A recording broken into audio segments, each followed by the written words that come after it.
Boa tarde, irmãos e irmãs. Mais um vídeo aqui gravado no Estúdio Car.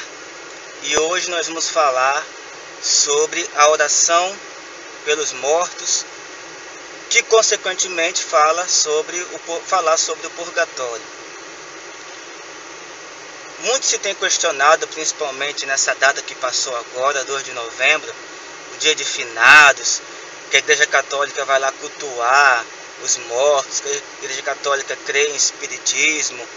Mas se a gente for fazer uma análise realmente bíblica, uma análise do Antigo Testamento, do Novo Testamento, com calma, com conhecimento, a gente vai ver que a intercessão, aliás, a oração pelos mortos, ela tem um fundamento bíblico bastante considerável até, bastante fundamentado. Para a gente entender a questão da oração pelos mortos, a gente precisa entender primeiramente uma coisa. Desde o Antigo Testamento, aliás, acho que desde o início da criação, desde o início de que os primeiros morreram, lá com Abel e os primeiros mortos, Deus já tinha reservado não apenas um lugar, vamos dizer assim, para os mortos, mas neste lugar, nesta situação, melhor dizendo, havia aqueles que estavam numa situação de paz, aqueles que viveram uma vida justa, e aqueles que estavam numa situação de caos, de trevas, de confusão. O espírito não ficava num lugar tranquilo. Isso Jó deixa muito claro, quando ele fala muito sobre a questão da morte também. Ele deixa claro que algumas almas, ele desejava morrer porque algumas almas ficavam na paz. E outras almas ele mostra também que ficava numa situação de caos, de escuridão, de algo tenebroso. Então isso desde o Antigo Testamento com Jó já fica claro que Deus, além de ter um lugar, vamos dizer assim, um lugar, uma situação para quem morria, ou seja, não era a pessoa morre e simplesmente acabou tudo. Não, havia a alma da pessoa, ao espírito. E esse espírito tem um destino. E esse destino depende da vida da pessoa, da vida que ela levou. Isso fica claro também na Bíblia. Então, nesse Antigo Testamento, a gente percebe claramente o quê? O lugar dos justos e o lugar dos injustos. A situação dos justos mortos e a situação dos injustos que também morreram. Agora, por que eles ficavam todos na região dos mortos? Porque não havia aquela esperança de céu ainda. Jesus não tinha dado sua vida na cruz, então não tinha remido as almas. Então a esperança dos judeus, até o Antigo Testamento, até o momento da cruz, a esperança era simplesmente a região dos mortos. Então a alma do justo ia ficar eternamente naquela paz, mas na região dos mortos, não é do céu, que é chamado também o seio de Abraão, lugar onde a alma de Abraão estava até antes do sacrifício de Jesus. E aquela região dos mortos ali era o destino para todo mundo. A alma boa e a alma má ficavam na região dos mortos, ou Hades, ou Sheol. Só que ali havia já havia ali uma divisão entre a situação dos justos e a situação dos injustos. Era diferente. Então a primeira coisa que a gente tem que entender é isso.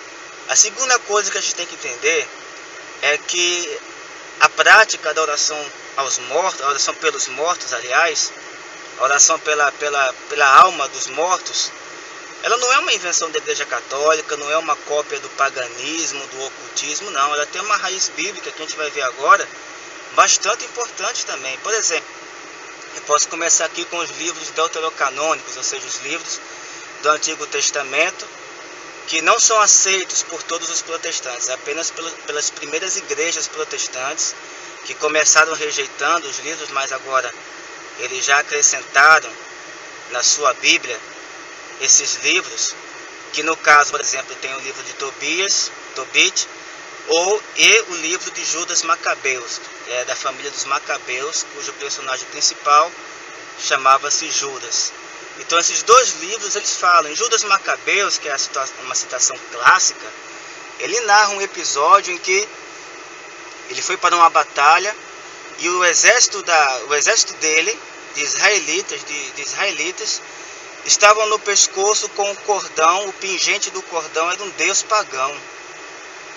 E eles morreram na batalha com esses ídolos, esses falsos deuses pendurados aqui. Não era um sinal sagrado no sentido ligado ao Deus verdadeiro, não. Era um sinal ligado a falsos deuses, a falsas crenças. E esses soldados de Judas Macabeus morreram em batalha com esse cordão. O que Judas fez? Foi oferecer um sacrifício de oferta para que Deus perdoasse esse pecado deles, que é um pecado grave. Para quem tem consciência de quem é o Deus verdadeiro, é um pecado grave ele adotar deuses pagãos para a vida dele. Então Judas ofereceu um sacrifício e pediu perdão, pediu a remissão, a purificação pela alma dessas pessoas que haviam morrido. Então aí já é um exemplo de oração pelos mortos. Outro exemplo era o de Tobit, da família de Tobias, que também tinha essa prática de fazer a oração pelos mortos. Ele ia até o cemitério, vamos usar essa palavra, cemitério, mas lá eles usam outra expressão parecida. E lá o que ele fazia? Fazia a fração do pão e do vinho e rezava por aqueles mortos que estavam ali. Ele não apenas zelava em sepultar as pessoas, não apenas zelava pelos sepulcros, mas também zelava pelas almas que estavam ali sepultadas. Tudo bem, alguém vai dizer, não, mas esses são livros que a Igreja Católica inventou. Depois a gente vai falar sobre isso em outro vídeo. Mas eu posso citar também livros canônicos, ou seja, aqueles livros que todos os cristãos aceitam. Como, por exemplo, o episódio em que o pessoal dos hebreus, liderados por Moisés e Arão, cara, inúmeras vezes colocaram Deus à prova, inúmeras vezes questionaram a autoridade de Moisés e de Arão, mas certa vez eles cometeram mais um erro grave, mais um pecado grave na vida daquele povo. No templo, profanaram o templo, e como castigo, desceu a ira de Deus em forma de fogo e consumiu uma considerável quantidade de pessoas do povo dos hebreus. Ainda não eram os israelitas, ainda ia se formar, Israel, mas já eram os hebreus, aquele povo que seguiu com Abraão e estava seguindo com Moisés. E diante daquele flagelo que Deus lançou, Moisés e Arão ficaram sem saber o que iam fazer, ficaram sem saber que atitude tomar para que aquele flagelo parasse.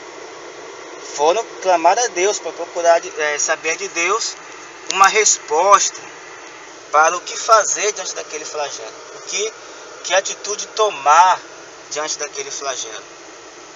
E olha o que Deus mandou Arão e Moisés fazerem. Deus, peguem o turíbulo, o incensório, coloquem nele o incenso e vão clamar pelo perdão dos pecados do povo.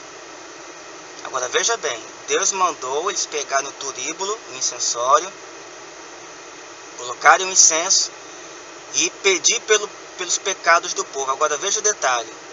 Moisés e Arão pegaram o turíbulo, diz a palavra de Deus, e se colocaram de pé entre os vivos e entre os mortos, e rezaram pelo povo. Então eles rezaram pelos vivos, os pecados de quem tinha escapado do flagelo, e pelos pecados de quem havia morrido no flagelo, porque o flagelo veio por causa do pecado, tanto os que já tinham morrido como quem tinha escapado do flagelo. Então é mais um episódio em que se reza pelos mortos, porque na verdade no Antigo Testamento já se rezava pelos mortos, mas um pouco diferente do Novo Testamento dos cristãos. Se rezava pelos mortos porque os pecados dos antepassados muitas vezes poderiam recair sobre a população atual. Então por isso que o Salmo diz assim: Senhor, dos nossos antepassados perdoai as culpas. Antepassado é o quê? Antepassado é aquele parente que já morreu, que já passou. O pai, o avô, o bisavô que já tenha falecido é um antepassado. Então a Bíblia diz muito claro: Senhor, dos nossos antepassados, perdoai as culpas. Dos nossos parentes que vieram antes de nós e que morreram, perdoa a culpa. Eles não rezavam para que aquela alma fosse salva para o céu, porque não tinha essa esperança de céu ainda, como eu já falei. Mas que Deus purificasse aquela alma, esquecesse aquele pecado e o povo não fosse castigado por causa daquele pecado. Também Daniel, o profeta Daniel, fala algo parecido também, lamentando as questões dos antepassados, que Deus tivesse misericórdia dos pecados dos antepassados. Então, no Antigo Testamento tem esse fundamento: o episódio de Moisés, o Salmo, que fala isso, Tobias também, Tobit, fala sobre, fora os livros deuterocanônicos que eu já falei, que é o de Judas Macabeus, que fala sobre isso também, e Tobias, que eu já falei também. E os livros canônicos, que narra o episódio de Moisés, que narra o Salmo. Mas no Novo Testamento também tem algo muito importante sobre a oração pelos mortos, é quando Paulo fala de um membro da comunidade, onde a forma com que ele fala, fica claro que aquela pessoa já não estava mais entre eles, entre os cristãos. Foi uma pessoa muito boa, Paulo disse, um servo fiel, um servo generoso, e que ele pede que Deus console a família desse servo, e que ele esperava que aquele servo encontrasse a misericórdia de Deus. Então é o Novo Testamento, Paulo desejando, pedindo que a misericórdia de Deus caísse sobre aquele servo. E um outro episódio também vem de Paulo, um episódio bastante interessante também, intrigante até, curioso até, que está na sua carta aos Coríntios, no capítulo 15, no qual São Paulo revela que havia uma prática entre os cristãos que se chamava batizar-se em favor dos mortos. Batizar-se em favor dos mortos até hoje não é uma prática que ficou ainda muito bem clara, mas o que tudo indica, por quem estuda essas citações, é o seguinte: os cristãos sempre foram perseguidos e sempre serão. Foram, são e serão. Mas a perseguição maior aos cristãos começou mesmo no ano 60 do primeiro século, quando Nero se levantou, o imperador romano Nero se levantou e foi um dos mais ferozes perseguidores do cristianismo. Inclusive foi ele que matou São Pedro e foi ele que matou São Paulo, mais ou menos pelo ano 67, 69, depois de Cristo, lógico, né, no século I. E o que acontece? Quando aconteceu esses martírios, quando começaram esses martírios em grande quantidade, ao mesmo tempo aconteciam inúmeras conversões de pagãos ao cristianismo, de judeus ao cristianismo. Mas o Império Romano ficou muito incomodado com isso, então ele começou a perseguir os cristãos, a matar os cristãos mesmo. Nero matou muitos. Segundo dados históricos e fontes, dizem que ele até botava cristãos queimando em postes para iluminar a cidade, coisas desse tipo, são ditas sobre Nero. De fato, ele foi um dos mais carrascos mesmo em relação aos cristãos. O que acontecia? Acontecia de uma pessoa recém-convertida, ela abraçava a fé cristã, mas antes dela chegar a ser batizada, porque ela sendo adulta passava por uma preparação, do catecumenato, antes dela ser morta, antes dela morrer pelo martírio, ou mesmo por algum outro motivo, até mesmo de saúde ou acidente, alguma coisa, ela morria antes de receber o batismo, antes de ser batizada no cristianismo. E aí quando um cristão novo ia ser batizado, ele se batizava em nome dele e em honra daquele morto também, daquele cristão que não recebeu o batismo. Então ele morreu pagão porque não recebeu o batismo, mas já tinha abraçado o cristianismo. Então, por uma reciprocidade, por uma questão de fé, por uma questão de misericórdia, haviam cristãos que se batizavam em favor daqueles cristãos que morreram sem o batismo. Então essa questão de rezar pelos mortos não é que você vai invocar morto, Não. Você vai rezar por eles para que eles entrem na glória de Deus. A gente sabe que só existe 2 destinos para a alma. Depois do sacrifício de Jesus, a região, quando ele morreu, que ele foi à região dos mortos, quando ele saiu de lá, ele levou muitas almas para a salvação. Isso o Salmo já profetizava e São Paulo confirmou também. Ele levou muitas almas. As almas que saíram da região dos mortos foram para o céu, para o paraíso. As almas que ficaram na região dos mortos foram as que não aceitaram a pregação de Jesus. Acredite, a Bíblia diz que Jesus foi pregar aos mortos. Quando ele disse, Pai, em tuas mãos entrego o meu espírito, ali não acabou não. Ali ele desceu e foi pregar para os mortos. Mas muitos mortos, mesmo lá, na região dos mortos, vendo Jesus descendo lá, não aceitou a pregação e por lá ficou. Então a região dos mortos ficou sendo o que chamamos hoje de inferno. Todos aqueles que rejeitam Jesus até o dia que morrem, ele vai receber o que ele quis na vida, quer dizer, ficar sem Deus, sem a presença de Deus vivo na vida dele. Então a região dos mortos passou a ser esse inferno realmente de fato que nós conhecemos, onde só as almas injustas, rebeldes ficam. A partir de então, a partir do sacrifício de Cristo, aqueles que creem vão para o céu. Mas o que acontece? Acontece o que nós chamamos de uma preparação para essa alma ir para o céu. E é o assunto do nosso próximo vídeo, que é o purgatório. Por hoje a gente encerra a questão da oração pelos mortos e no próximo vídeo a gente fala sobre o purgatório. Eu vou deixar aqui no final todas as fontes em que mostram que os primeiros cristãos da igreja primitiva também defendia a oração pelos mortos, praticava a oração pelos mortos. Então, obrigado a todos que assistiram esse vídeo, que vão curtir esse vídeo. Espero que compartilhem esse vídeo.